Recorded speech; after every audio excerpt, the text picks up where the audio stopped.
Hello student, welcome to our channel RB career academy. 9th class का annual assignment का chapter number 10 solve कराने जा रहा हूँ।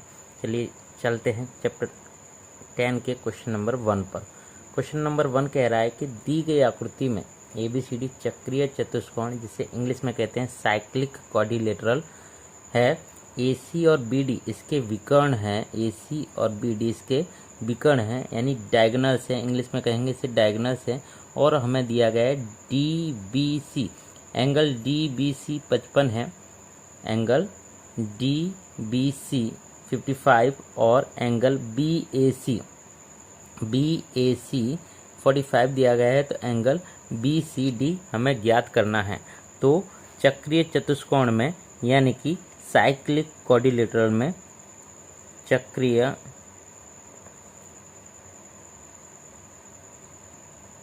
चतुष्कोण में, इन साइक्लिक क्वाड्रिलेटरल में AC तथा BD विकर्ण है, यानी डायगोनल्स हैं। और एंगल DBC 55 है और एंगल BAC 45 है। हमें एंगल BCD फाइंड करना है। तो इसको सॉल्व करने के लिए हमें A और BCD, यानी कि BCD, ये पूरा एंगल हमें फाइंड करना है।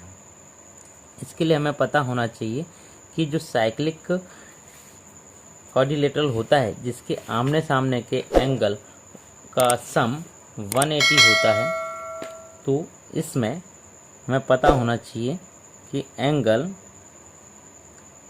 CBD बराबर होगा एंगल CAD के।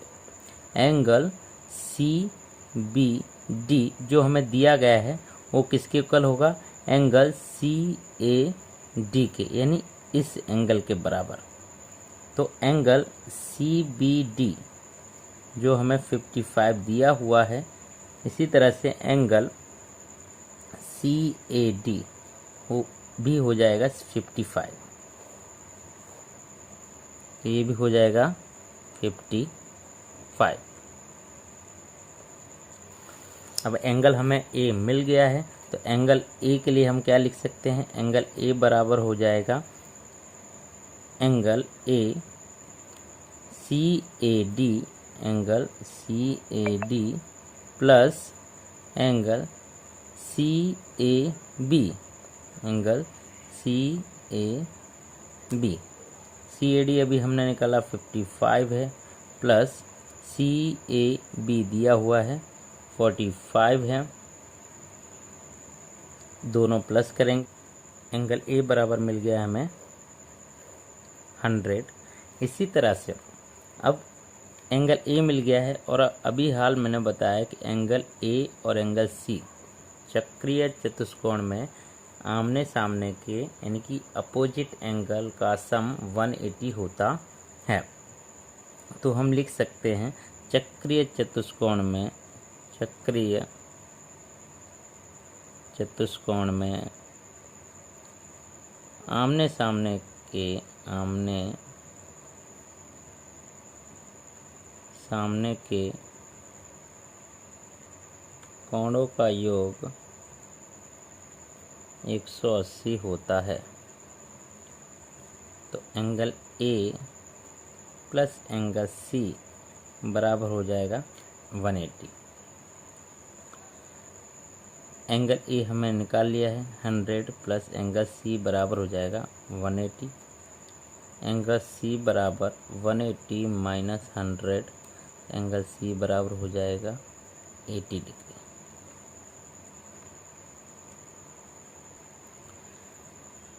एंगल C बराबर एंगल C, जिसे हम कह सकते हैं BCD, एंगल BCD जो हमें पूछा हुआ था, एंगल BCD बराबर हो जाएगा 80 डिग्री। यहाँ पर फर्स्ट क्वेश्चन कंप्लीट होता है। आइए चलते हैं नेक्स्ट क्वेश्चन पर। क्वेश्चन नंबर 2 में वृत्तखंड और त्रिज्यखंड यानी कि वृत्तांश की परिभाषा देनी है। तो वृत्तखंड किसे कहते हैं? वृत्तखंड में जीवा तथा प्रत्येक चाप के मध्य क्षेत्र को वृत्तीय क्षेत्र का खंड या वृत्तखंड कहते हैं। इंग्लिश में the region between a chord and either of its arc is called a segment of the circular region और a segment of the circle. Major segment यानी दीर्घ वृत्तखंड और माइनर सेगमेंट यानी लघु वृत्तखंड कोई भी कॉर्ड के द्वारा बनने वाले दो वृत्तखंड होते हैं। ठीक है। नेक्स्ट त्रिज्यखंड यानी कि गुजराती में कहवाय वृत्तांश। तो त्रिज्यखंड किसे कहते हैं? तो केंद्र को एक चाप के सिरों से मिलाने वाली त्रिज्याओं एवं चाप के बीच के क्षेत्र को त्रिज्यखंड कहते हैं। इंग्लिश में the region between an arc and the two radii joining the centre to the end point of the arc is called a sector. तो इसमें मेजर सेक्टर यानी दीर्घ त्रिज्यखंड आ जाएगा और माइनर सेक्टर यानी लघु दीर्घखंड आ जाएगा। I hope you understand. आइए चलते हैं नेक्स्ट क्वेश्चन पर। क्वेश्चन नंबर 3 में वृत्त की जीवा और परिधि की परिभाषा देनी है। तो वृत्त की जीवा किसे कहते हैं? तो जीवा यानी कि वृत्त के किन्हीं दो बिंदुओं के जुड़ने से मिलने वाले रेखाखंड को उस वृत्त की जीवा कहते हैं। इंग्लिश में अ cord is a line passing from one point two another on the circumference of a circle. कोई भी सर्कल है उसके दो पॉइंट्स को मिलाने वाली जो रेखाखंड होगा उसे ही हम वृत्त की जीवा यानी कोड कहेंगे। परिधि में संपूर्ण वृत्त की लंबाई कोई भी सर्कल है उसकी जो पूरी लंबाई होती है उसे ही हम वृत्त की परिधि कहते हैं। इंग्लिश में the length of the complete circle is called its circumference. I hope understand. आइए चलते हैं नेक्स्ट क्वेश्चन पर। क्वेश्चन नंबर 4 में चक्रीय चतुष्कोण PQRS में 5 angle Q is equal to है 7 एंगल S हो तो एंगल Q हमें ज्ञात करना है। तो चक्रीय चतुष्कोण PQRS दिया है जिसमें 5 एंगल Q बराबर 7 एंगल S दिया है, यानी कि एंगल Q बराबर हो जाएगा 7x और एंगल S बराबर हो जाएगा 5x। ठीक है। अब हमें पता है, क्या पता है कि जो चक्रीय चतुष्कोण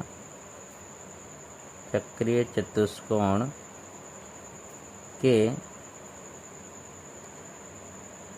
आमने सामने के कोणों का योग 180 होता है।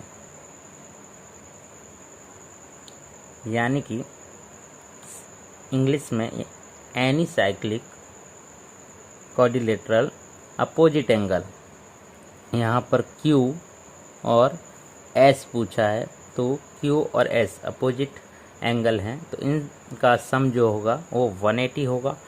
तो angle Q plus angle S बराबर कितना हो जाएगा 180।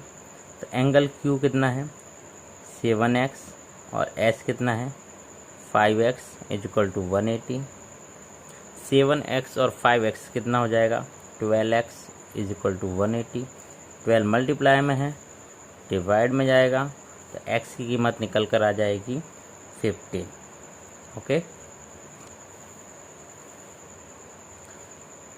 एंगल Q दिया है 7x यानी कि 7 मल्टीप्लाई 15, तो इसका आंसर आ जाएगा 15 7 जा 105। एंगल S बराबर दिया है 5x यानी 5 इंटू 15 यानी कि एंगल S हो जाएगा 75। ओके। आइए चलते हैं नेक्स्ट क्वेश्चन पर।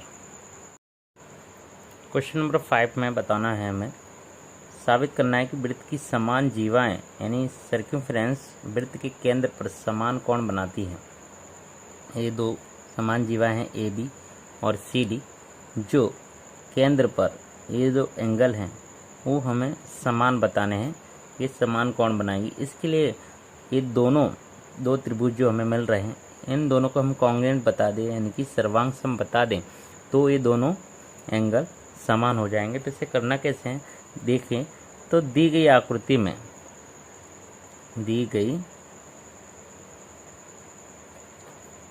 में हमें दो त्रिभुज दिए गए हैं। दो त्रिभुज कौन कौन से हैं, एक ए ओ बी हो जाएगा त्रिभुज ए ओ बी और त्रिभुज सी ओ डी। मैं अब दोनों की सर्वांग सम बताने के लिए दोनों त्रिभुजों को 3 शर्तों का पालन करना पड़ता है। तो देखिए इसमें क्या दी गई हैं। तो वृत्त की जो त्रिज्याएं हैं, देखिए वृत्त की त्रिज्याएं हमेशा समान होती हैं। तो हम यहाँ पर त्रिज्या बता सकते हैं, यानी कि हम ए बी जो वृत्त की त्रिज्या बता सकते हैं। इसमें जीवा जो दी गई हैं ए बी जो किसके बराबर होगी, दूसरी जीवा सी डी के। तो ए बी बराबर सी डी होगा, जो क्या है वृत्त की समान जीवा है। उसके बाद ओ ए बराबर होगा ओ सी के, जो क्या है वृत्त की त्रिज्या है। उसके बाद ओ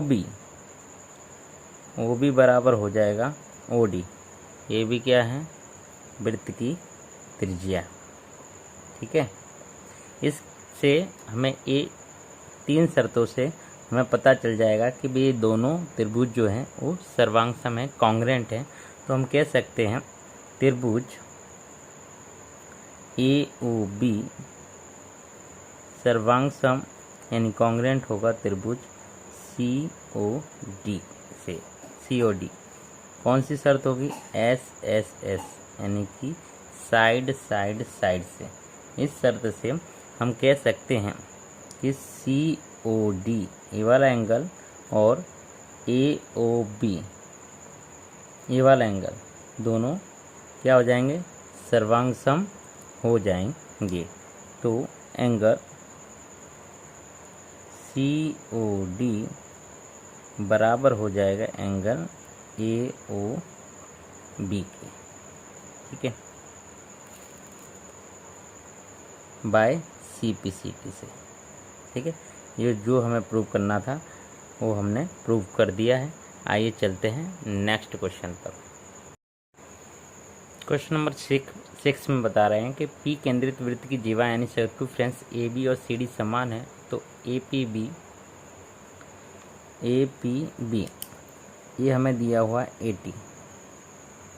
तो सी पी डी हमें ज्ञात करना है, यानी सी पी डी जो अभी हमने इसके पहले सर्वांग सम प्रूव किया है, बस वही प्रूव यहाँ करना है, जिससे ये दोनों क्या हो जाएंगे, समान हो जाएंगे, जो अभी हमने प्रूव किया था पिछले क्वेश्चन में। तो आइए चलते फिर से एक बार प्रूव करते हैं। तो इसमें कौन से दो त्रिभुज बन रहे हैं, तो दो त्रिभुज बन रहे हैं, त्रिभुज ए पी बी और त्रिभुज सी पी डी में यहाँ पर हमें क्या मिल रहा है, ए बी बराबर है, ए बी जीवा है, तो इस सी डी बराबर होगा समान जीवा है। उसके बाद ए पी बराबर होगा सी पी के, जो त्रिज्या है, और बी पी बराबर होगा डी पी के, ये भी क्या है, त्रिज्या है। जिससे ये 3 शर्तों से प्रूव होता है कि त्रिभुज ए पी बी सर्वांग सम होगा त्रिभुज सी पी डी। कौन सी शर्त, एस एस एस यानी साइड साइड साइड। इससे हम कह सकते हैं कि जो ए एंगल है, कोण है, वो समान होगा से हम कह सकते हैं कि एंगल ए पी बी बराबर होगा एंगल सी पी डी से। इसमें हमें एंगल ए पी बी दिया हुआ है 80, तो एंगल सी पी डी भी हो जाएगा 80। ये हमें प्रूव करना है। I hope you understand. आइए चलते हैं नेक्स्ट क्वेश्चन पर। चैप्टर नंबर 10 का लास्ट क्वेश्चन है, क्वेश्चन नंबर 7, जिसमें कह रहा है कि पी केंद्रित वृत्त में ए बी जीवा है जो वृत्त की त्रिज्या 17 सेमी और ए बी बराबर 30। तो यहाँ पर ये इसका माप दिया गया है 30 और ए 17 दी गई है, इसकी जो त्रिज्या है ए पी। तो ए बी के केंद्र पी से अंतर ज्ञात करना है, यानी कि जो पी डी है ये हमें ज्ञात करना है। तो सबसे पहले देख लेते हैं हमें दिया क्या गया है। तो ए बी दिया गया है इसमें 30 सेमी और त्रिज्या दी गई है। त्रिज्या क्या है? ए पी है जो हमें दी गई है 17 सेमी। तो पूरा ए बी 30 सेमी है, तो हाफ ए डी बराबर हो जाएगा 1/2 ए बी, 1/2 30, यानी ए डी बराबर हो जाएगा 15। ठीक है, ये हमें मिल गया 15। अब हम इसमें पाइथागोरस का थ्योरम लगाएंगे, यानी पाइथागोरस प्रमेय लगाएंगे, जिसमें पाइथागोरस का प्रमेय क्या होता है? जो कर्ण होता है यानी कि हाइपोटेन्यूस होता है, उसका स्क्वायर बाकी जो दो भुजा होती हैं उसके स्क्वायर के बराबर होगा, क्योंकि जो ये पी डी है ये 90 डिग्री है। तो यहाँ पर ए पी का वर्ग पाइथागोरस लिख दो। पाइथागोरस प्रमेय से ए पी का स्क्वायर बराबर हो जाएगा ए डी का स्क्वायर प्लस पी डी का स्क्वायर। ए पी का स्क्वायर दिया गया है 17 का स्क्वायर और ए डी का स्क्वायर दिया गया है 15 का स्क्वायर प्लस पी डी का स्क्वायर। 17 का स्क्वायर होगा 289 इक्वल टू 15 का होगा 225 प्लस पी डी का स्क्वायर। वे 225 है, यहाँ आके माइनस हो जाएगा, तो 289 minus 225 equal to P D square. Minus करेंगे 289 माइनस 225 तो आएगा 64 पी डी का स्क्वायर, और यहाँ पर रूट लगा देंगे जिससे पी डी का स्क्वायर, जिससे बाहर आ जाएगा पी डी बराबर हो जाएगा, इससे पी डी बराबर हो जाएगा 8। यही हमें निकालना था। तो पी डी की कीमत कितनी आ गई? 8। I hope you understand very well. Video अच्छा लगा हो तो वीडियो को लाइक ज़रूर करें और अपने फ्रेंड्स को भी शेयर करें, और इस चैनल को सब्सक्राइब ज़रूर करें ताकि हमारे नोटिफिकेशन आपको मिलते रहें। Thank you. जय श्री कृष्ण।